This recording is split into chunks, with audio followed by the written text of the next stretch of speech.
స్పైసీగా అప్పటికప్పుడు ఎలా ప్రిపేర్ చేసుకొని తినండి. టేస్ట్ మాత్రం ఇచ్చి పడేస్తది. అంత బావుంటుందండి. కట్ చేసి పెట్టుకున్న ఆనియన్స్ అండ్ క్యారెట్స్‌ని కూడా యాడ్ చేసుకొని గోల్డెన్ బ్రౌన్ వచ్చేంత వరకు బాగా ఫ్రై చేసుకోవాలండి.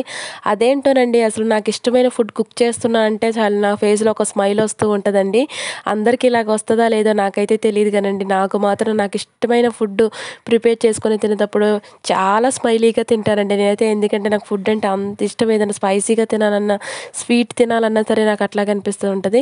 రైస్ యాడ్ చేసుకొని దాంట్లోకి అల్లం వెల్లుల్లి పేస్ట్ కూడా యాడ్ చేసుకొని, ఆ తర్వాత మన టేస్ట్‌కి సరిపడా కారం కూడా యాడ్ చేసుకుంటున్నానండి. నేనైతే కొంచెం ఎక్కువే యాడ్ చేసుకుంటున్నాను స్పైసీగా ఉండాలని. తర్వాత వెనిగర్ యాడ్ చేసుకుంటున్నానండి. ఆ తర్వాత సోయా సాస్ కూడా యాడ్ చేసుకుంటున్నాను దాంట్లోకి.